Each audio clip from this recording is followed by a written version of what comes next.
Seorang ibu berinisial EN, 34 tahun mengakhiri hidup di rumahnya di Desa Karangroke, Kecamatan Banjaran, Kabupaten Bandung, Jawa Barat pada Jumat. Hanya itu, EN juga diduga membunuh dua anaknya terlebih dahulu, yakni AA 9 tahun dan AAP yang baru berumur 11 bulan. Sementara ini tindakan EN diduga akibat masalah ekonomi. Ya udah kerja, pulang kerja. Anaknya yang antara lain berbunyi, "Maafkan mama tidak bisa memenuhi segala kebutuhan AA dan Dede." Definisi bunuh diri. Bunuh diri adalah tindakan seseorang secara sadar ataupun sengaja ingin mengakhiri hidupnya sendiri. Bagaimana seseorang mau mengakhiri hidupnya sendiri? Ada beberapa faktor yang mempengaruhi sehingga seseorang ingin mengakhiri hidupnya. Yang pertama, faktor psikologis, dan yang kedua, emosional. Bukan hanya faktor ini saja, tetapi ada alasan umum seseorang ingin mengakhiri hidupnya. Yang pertama, depresi berat atau gangguan mental. Yang kedua, rasa putus asa yang mendalam. Seseorang merasa hidupnya tidak akan membaik dan ia kehilangan makna hidupnya. Yang ketiga, tekanan atau trauma besar. Misalnya kehilangan orang yang dicintai, masalah keuangan, kekerasan, ataupun perundungan. Yang keempat, perasaan beban. Ia merasa dirinya menjadi beban bagi orang lain. Dan yang terakhir yaitu merasa kesepian. Ia merasa tidak ada orang yang peduli terhadap dirinya sendiri. Pandangan iman Kristen. Dalam iman Kristen, setiap kehidupan adalah anugerah Allah dan berharga di hadapannya. Matius 139 ayat 13-16. Karena itu, membunuh diri dipandang sebagai sesuatu yang sangat serius, bukan sekedar tindakan mengakhiri masalah, tetapi tindakan yang berlawanan dengan kehendak Allah yang memberi hidup. Ada beberapa pokok pandangan menurut Alkitab. Yang pertama, hidup adalah milik Allah.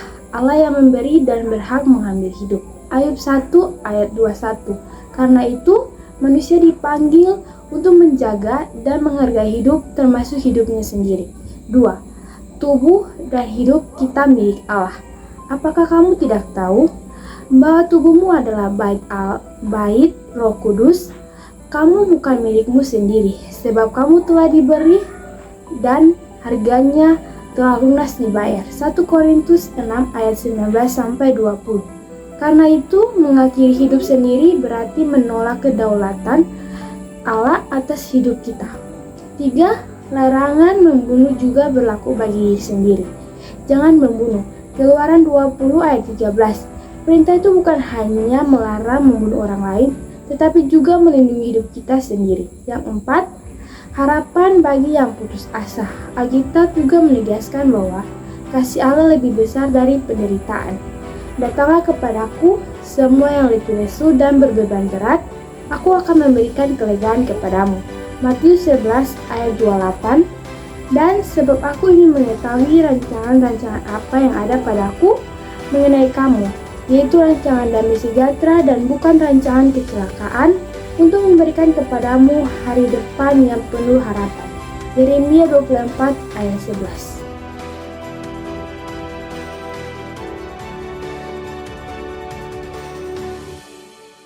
Bagaimana kita mengatasi hal tersebut? Yang pertama, menguatkan iman dan mendekatkan diri kepada Tuhan.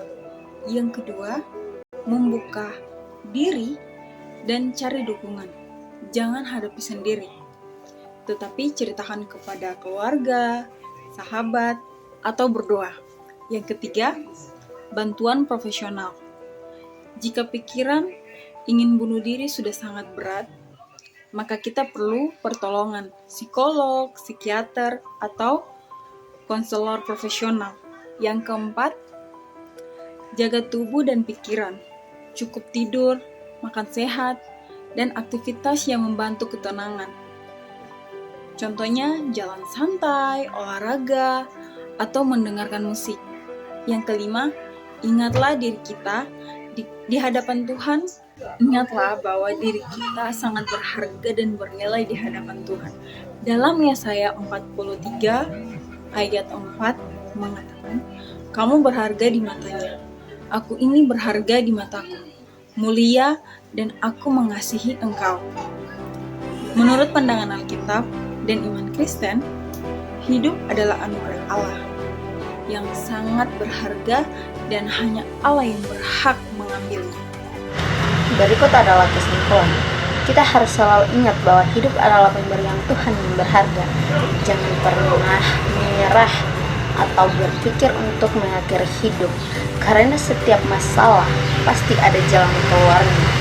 Percayalah bahwa Tuhan selalu menyertai dan memberikan kekuatan bagi siapapun yang berharap kepadanya.